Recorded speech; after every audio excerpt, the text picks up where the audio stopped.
here is my Spark starter for 0.2.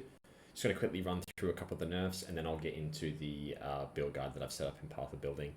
If you want to skip ahead to that, I'll put the timestamp below. So just before we get into the nerfs and the build guide, there's a bit of a disclaimer. So I don't know everything in terms of what all the upgrades and nerfs that there has been. I'm just going based off the patch notes. So I'll go through each of them that I've got here. I may have missed a couple, but overall, I do think we can start this. It's just going to depend on a few other things, and it may just be a bit trickier overall to work. So we'll just go through all the nerfs quickly. So again, disclaimer, maybe don't start it. It's up to you. So nerfs, first thing here is the 4 to 9 projectiles. We're losing that from 6 to 14, and then we also don't have the +4 proj from the quality. So it's essentially going from 18 to 9. So that can be quite a bit of a drop down from that one. The solutions I have for that is maybe we can get some more spark levels to get a couple more projectiles. I'm not sure if that's going to work or not. Previously, as you went up a couple of levels, you would get an extra projectile. So maybe we could get a few more, maybe get to 12, 13. It might not be as bad.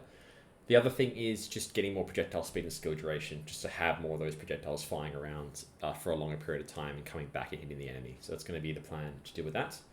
Archmage, we are losing 60% damage. So previously around 8%, and it's going to be 3% now. So that's quite a bit of nerf.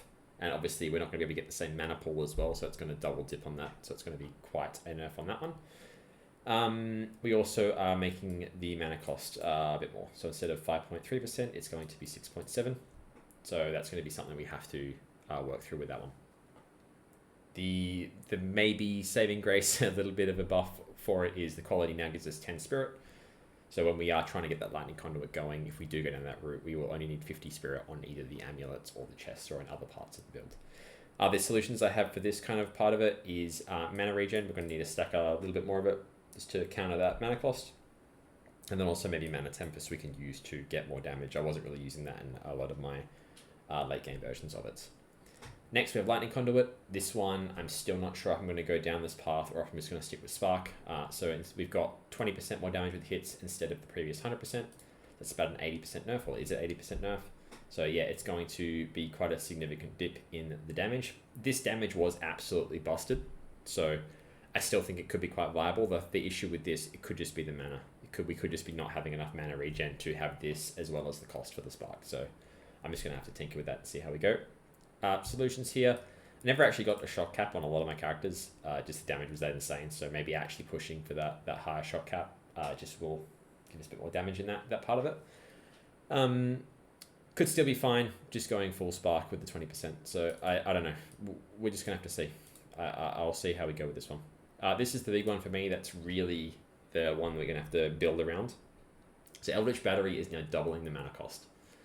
Which is going to be quite an issue. And I'll show you when we get to the path of building how that looks and how I've kind of counted it in the end game version. We just probably won't be swapping to Eldritch Battery till we have those pieces that will maybe get us around that. The solution I have here is basically just invest into mana regen. We're going to get it on everything. We're going to be getting going about a lot of ways to get that mana regen, and maybe lowering a bit of cast speed as well, just to make that mana cost not as much.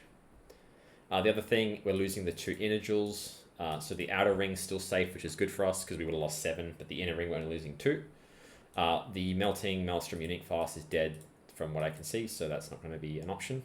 And then overall, we just got a mana nerf across all pieces of gear. So instead of like getting 170 or whatever, you can only allow 150 on helmet. So it's a little bit of a nerf across with that one. Now we look at our quad ascendancy nerf.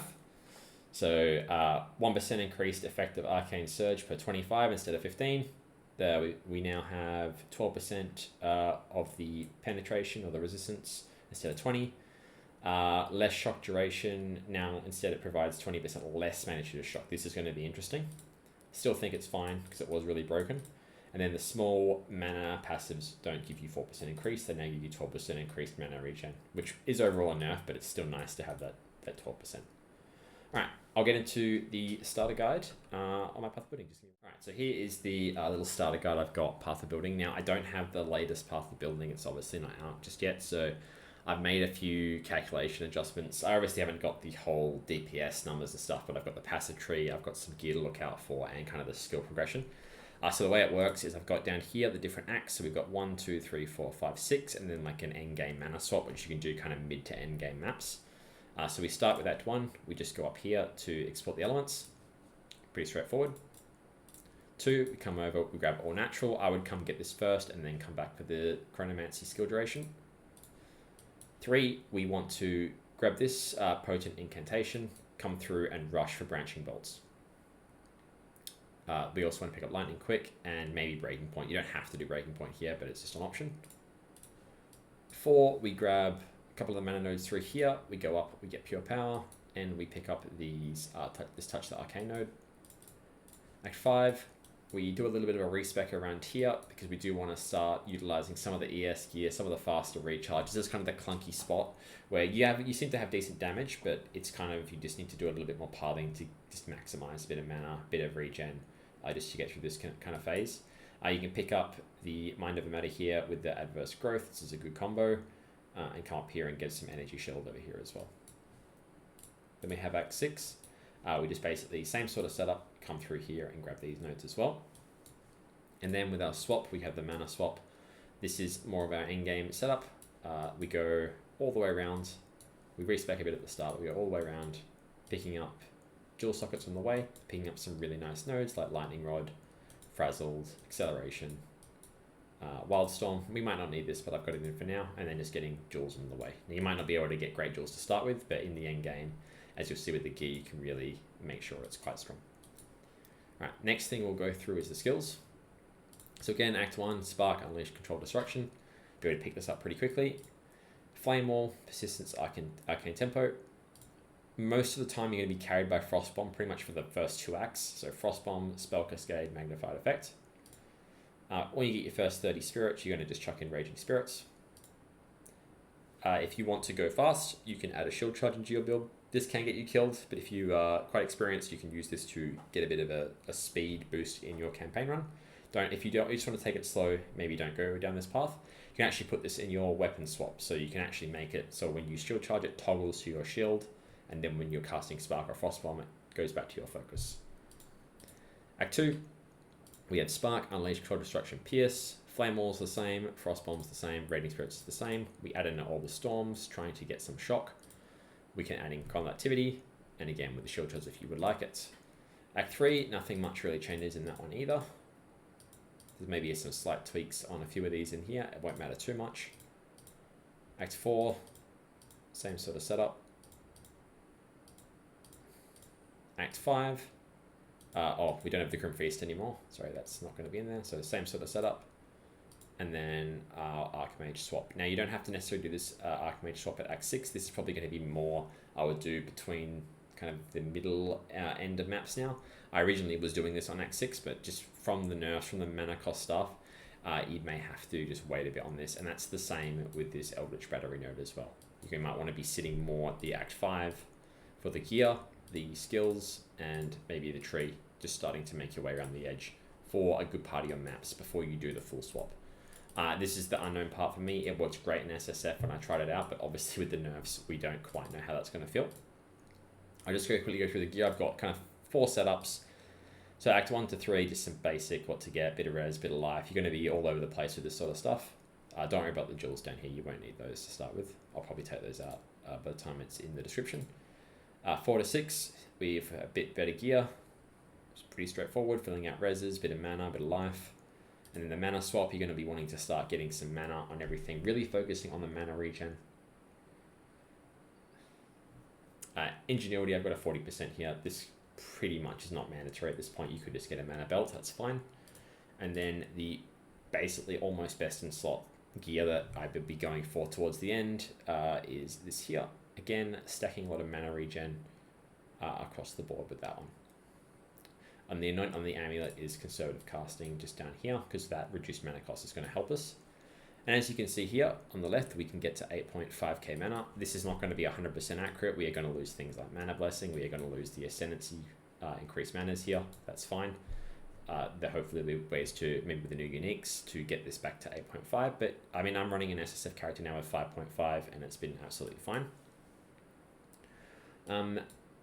again, the main thing with this is going to be these mana region nodes. We're really focusing on this mana region to get it going. But that's the basics of what I'm going to start. I'm going to update the path of building in the description as it goes. When the updates are out, I'll do it for the latest things. People are interested in starting this. This is how I'm going to go about it. At the moment, I've been doing some runs. This is obviously on the pre-nerfs. I've got 5.5k mana on my SSF. This is obviously going to be a very different build, as all those nerfs are going to be quite a difference. But I was running around with 5.5k mana and very low regen, and I was doing fine. Maybe the damage was carrying me with that because everything was dying instantly. We'll have to find out, wait and see. But this is a okay mana amount to have. I have been doing some speed runs on SSF. This is obviously, again, pre the new patch that's coming out. So I've got this one here, the 61. This is, I did this campaign completion in about 9.5 hours. And this is why I still want to play the build, this character here particularly, because when I was looking at it and I was thinking about it, this is straight after the campaign's been finished, so about 9, I think it was 9:30 on this. This particular character, the only real nerf that I'm going to feel in the campaign is the spark projectiles, because I'm not using things like Archmage straight away. The only thing that I can really feel like I'm going to take a massive hit on is that nerf. So if I can still complete the campaign in kind of the 11-12 hours and still get into maps fine with this sort of damage, I'm going to feel pretty comfortable with it.